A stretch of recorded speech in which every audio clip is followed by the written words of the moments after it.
तारीबा ngaksang ngangba achakpa maital mayamdo manaktuda phamlami hanubi ahal ama phal amada lakliba aikhoi pumnamakkisu mainakta thai phal amamam aikhoibu phamu haiduna abungbana koilang langi mathanata langbada inin nili chawkhraba yumjawdo aikhoigi chana thaknaba thong thaknaba tumna hipnaba sili langli hana leiramliba misingdu mathau amamam piduna chak thongnaba silamlaga masu aikhoi mayamdigi manakta phan thaduna phamle abungbana ahal aduda makhoigi marolna karino khara haiki ahal aduna su khumlakhi marol khangdabanina aikhoi tumina yengduna lei madudagi abungbana hai oja aikhoigi abokna ojabu magi manakta phamu hairibani aisu hagotuna phandu pairaga ahal dugi manakta changduna phammi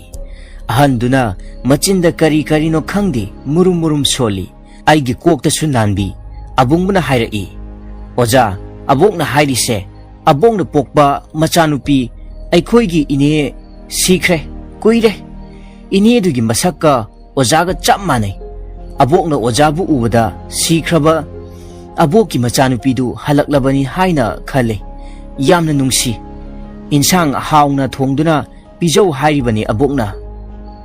asumna wari sana mai tekli ikoi koina pham ahal aduna aigi khut sa paiduna yengi sitpi nanbi ahal adugi matau ubada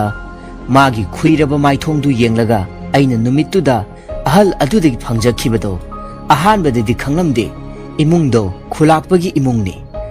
ahanduna laikhidraba khulakpagi nupini abungbana masunipa khulakpido phana laisile chahi maudra oibe yai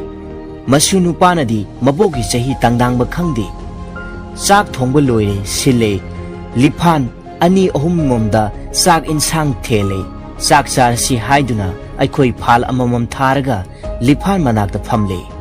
abungbana aiga thangnana phami ahawba karimata phangnadene chabu yagadra khangde aina hangi abok hoidi makhoidi ngasaina numit tadringaida charamani haujiti abok phamung changkhrabani pian amuna hai hangam champut ubada is champut sidi pambani ne aina khumi hangam di adum haina chagadamni maduna chinjaki magun manghandana sabagi achumba niyamni